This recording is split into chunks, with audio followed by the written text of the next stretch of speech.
اعتبار سے کیا جاتا ہے، پھر ود ان دی کمپنی بھی کی جاتی ہیں، پھر باہر کورسز پہ بھیجا جاتا ہے، باہر کوئی بھی یونیورسٹی لائک لمز وغیرہ یا ملک سے باہر. پھر جو سب سے ہائیسٹ لیول کے وہ ٹریننگ پروگرام ہوتا ہے وہ ہے ہمارا ایڈوانس مینجمنٹ پروگرام، جو 1 ماہ کا پروگرام ہوتا ہے.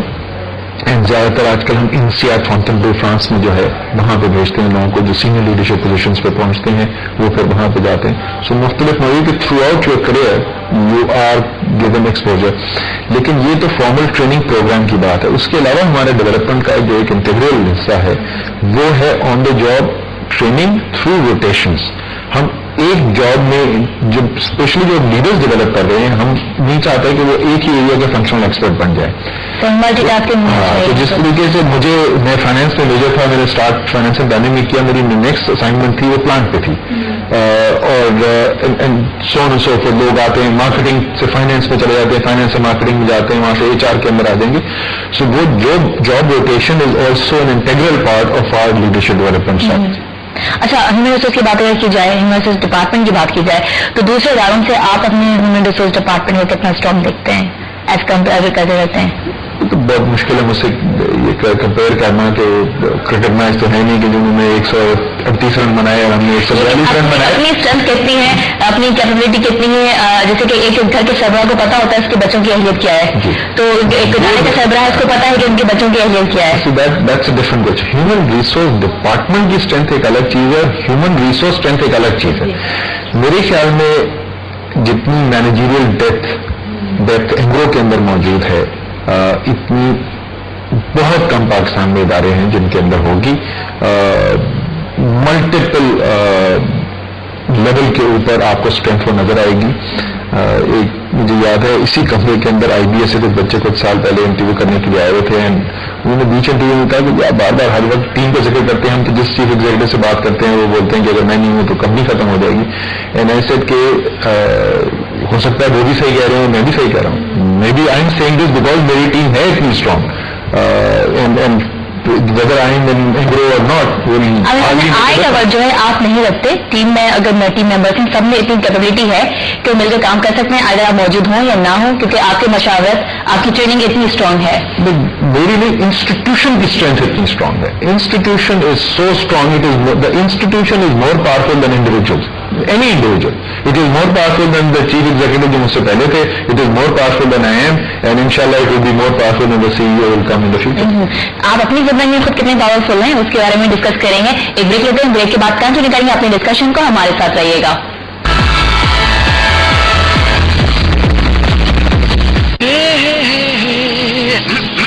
گلے میں خراش اور کچھ کہنا پایا تو لے نیا شیپسولز ہربل. اس میں ہے قدرتی اجزاء جیسے ادرک، لونگ اور شہد، جن کی طاقت گلے کو دے آرام اور کرے تازہ دم.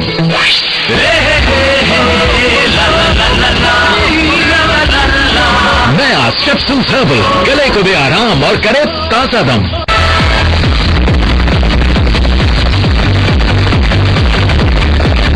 Welcome back. کنٹینیو کرتے ہیں اپنی ڈسکشن میں. بریک میں اسد صاحب کہہ رہے تھے کہ ہماری قسمت اچھی تھی اس لیے شاید ہماری اس پوزیشن پہ موجود ہے. اسد صاحب قسمت کے ساتھ کیا آپ سمجھتے ہیں صرف قسمت کا یہ مدخل ہوتا ہے، کچھ اپنی کوالٹی یا اپنی صلاحیتیں، اپنی محنت شامل نہیں ہوتی؟ آپ سمجھتے ہیں luck is everything? Luck is not everything but luck is very important.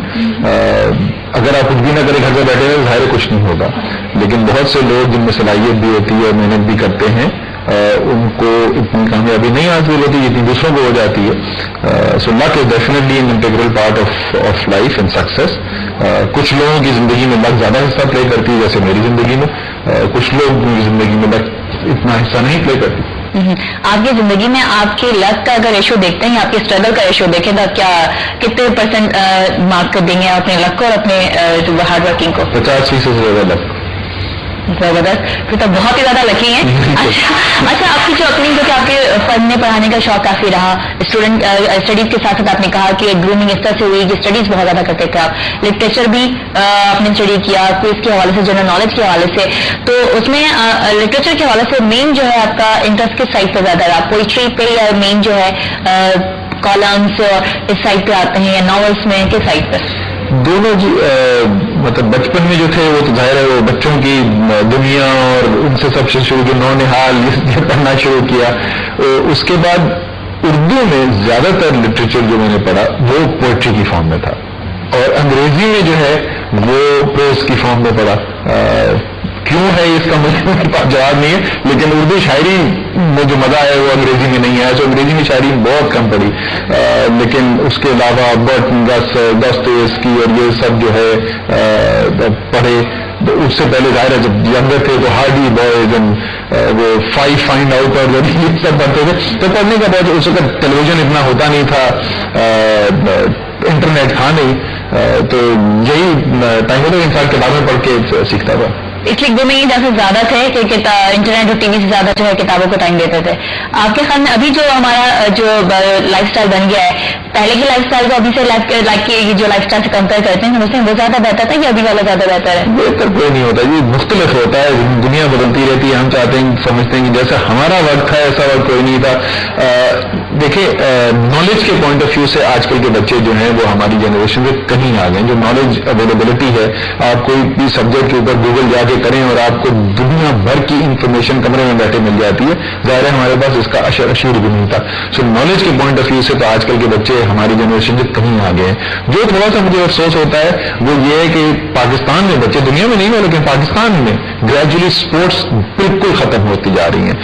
And نہ صرف وہ آپ کی فزیکل مینٹل ڈیولپمنٹ کے لیے ضروری ہوتا ہے، لیکن میرے خیال میں لیڈرشپ سیکھنے کا ایک بہت بہترین ذریعہ جو ہے وہ اسپورٹس میں پارٹیسپیٹ کرنا ہے. وہ آپ کو ٹیم ورک سکھاتا ہے، وہ آپ کو ڈسیشن میکنگ سکھاتا ہے، وہ آپ کو ہارنے کے بعد ہمت نہیں چھوڑنی اور محنت کرتے رہنا سکھاتا ہے، وہ جیت میں پاگل نہیں ہو جانا کیونکہ کل ہارنا بھی ہے. زندگی کے بہت مختلف پہلو انسان کھیل کے میدان پہ سیکھتا ہے. اچھا، ان تمام پہلوؤں کو آپ کو سیکھنے کا موقع ملا کیونکہ آپ اسپورٹس میں پارٹیسپیٹ کرتے رہے، کتابوں سے بھی آپ کی وابستگی رہی ہے، تو آپ کی لائف میں تو آئے ہیں کریئر میں وہ لوگ بات ہے آپ کے کریئر کے حوالے سے پروفائل کے حوالے سے دیکھتے ہیں تو 2 اداروں کے ساتھ آپ نے کہیں اور کام نہیں کیا اور انشاءاللہ آپ کنٹینیو کریں گے اینگلو ہی کو. تو آپ کی up and down professional life میں کہیں آپ کو دیکھنے کو ملا، کہیں ایسا چانس ہوا کہ آپ نے دیکھا کوئی ڈاؤن آیا ہو اور آپ کا پھر ڈس آؤٹ ہونا پڑا ہو تو آپ نے اپنے آپ کو موٹیویٹ کیا اور آگے آئے؟ During my career frankly no جی، ڈیورنگ مائی کریئر تو ایسا نہیں ہوا.